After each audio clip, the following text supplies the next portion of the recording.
Oh, hi, I'm Marc. I used to be a senior artist at Blizzard Entertainment, and now I teach art for a living. In this episode of my weekly series that I've been calling YouTube Art School, I'm going to show you the secret to painting beautiful, lifelike skin. And of course, avoid dead-looking skin. That's gross. Painting skin used to be such a mystery to me when I was younger, but at some point along the way, things kind of just clicked, and now it feels so simple, I don't even think about it. I'm so cool. Huh?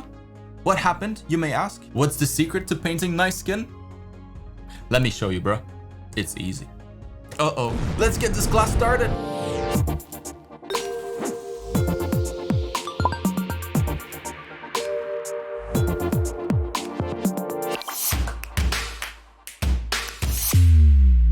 Alright, it's been long enough. It's time for a new and improved tutorial on painting skin. Class is in session. Pay attention, but only after you've paid the class fee of either 1 like or 1 sub. You better do it, or else I can't even verify. So let's just get started. Today, we'll look at the very simple properties of real skin and how to replicate that in your art. When I say it's simple, I'm not joking. In just a couple minutes, you'll hopefully realize just how easy it is to do, and you'll never struggle with it ever again. No more dead skin. Your characters deserve better than that. I'm going to break this class into 2 parts. First, we'll take a look at the real properties of skin. What makes it different from more solid materials like plastics? And then I'll show you exactly how I paint it. You might be doing some of this without realizing it already, but even if you're more experienced, I think this is going to be a good class to clarify a few things. Obviously, also great for beginners. You get value. You get value. Everybody gets value. Part 1. The Terminator is the secret. What? If we're painting skin, we're shading, right? We're not just working with flat colors here. So let's first take a look at the anatomy of a shadow, because that's where all the magic happens. We'll be comparing the differences between the shading of 2 simple spheres, 1 skin sphere and 1 plastic sphere. Here's the circle, the halftone, the core shadow, or the darkest part of the shadow, the highlights, and let's add some bounce light to light up the shadow. No colors in the light yet, we're only looking at the values for now. Imagine the light source and the entire room that this floating ball is, floating in, is all completely desaturated, no colors. There's one more part missing, and that's going to be the transition of light into the shadow. That's called the Terminator. I'm sure the name of this chapter makes a little bit more sense now. We're not talking about the Terminator from the movie, obviously. Now, let's bring in the skin ball now. Sounds delicious. The main difference here, the one detail that will make skin look like skin, will be the color of the Terminator. Give the Terminator a reddish tint and all of a sudden, you have skin. Obviously, the surface color is wrong, but that right here is the main difference between most hard materials and skin, which is semi-translucent, not completely opaque. Maybe you're wondering why the Terminator should be of a reddish color. If not, you should. The reason is simple though. That's the color of the subcutaneous layer, the layer directly underneath the skin. The cool thing about this is that it's the same for everyone, regardless of your skin color. We all have muscles under our skin, blood vessels, blood. That's where the color of the Terminator comes from. Whether you have black, brown, yellow, purple, white, or green skin, it doesn't matter. If you have red blood, the Terminator will always be that color. Now, what if you draw characters that have like green blood or purple blood? What happens then? The Terminator will take on a greenish or purplish color. That's what's gonna happen. Wow. Part 2. Painting skin.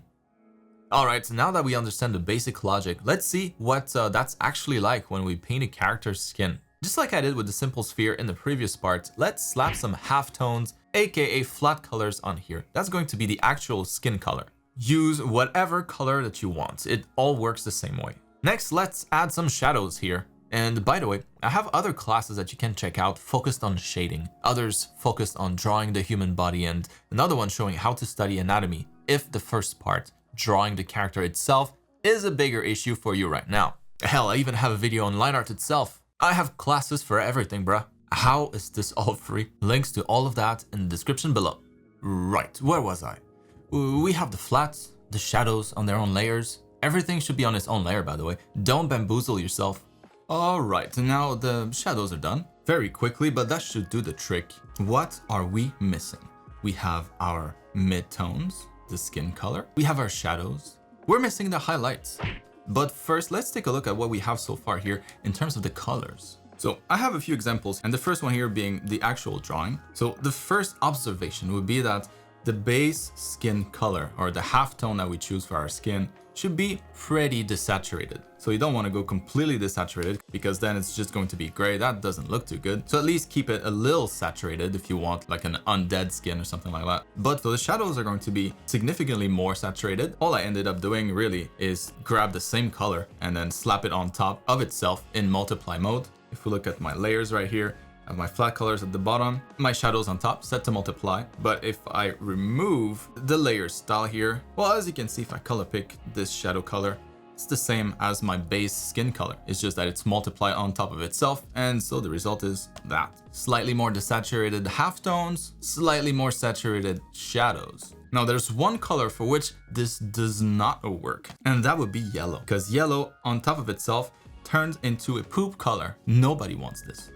Horrible. So in the case of yellow, what you would need to do, instead of color picking the same color, what you'd want to do is just warm it up quite a bit. So make it more like a reddish yellow, and then the shadows would work. Just keep that in mind. Yellow, be careful with it. Already though, the skin looks pretty good. And the biggest reason for that, so far at least, is the saturation of our shadows. So if I remove the saturation here in the shadows, as you can see now, it starts to look all dead, all gray, all muddy, gross. And now we're ready to add the light. And once again here, if you're not sure how to apply light, how to light up your characters or your paintings in general, I have a tutorial for that. You can find a link to it in the top right corner of the screen here, and of course it'll be down below as well. But yeah, the light here is going to be one of the main final ingredients, and it is one that will bring balance in our colors. Right now, all we have is the same color across the board with different saturation. And since our halftones are pretty desaturated, usually they'll take up the role of the cooler color. And so the light will be the warmth in the balance between cool and warm colors. So for maximum aesthetic, I recommend that you choose a light color that complements the skin color.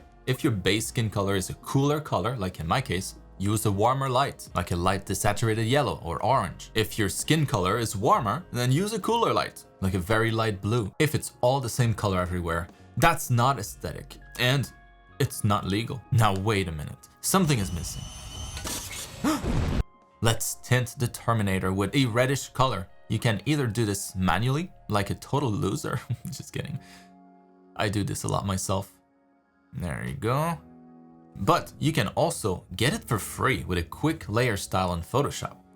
In this case, of course, I'm talking about inner glow. Ooh, look at that. Boom, boom. Oh, much better. Quickly, if you want to check out the settings, I set it to hard light and then select a reddish color.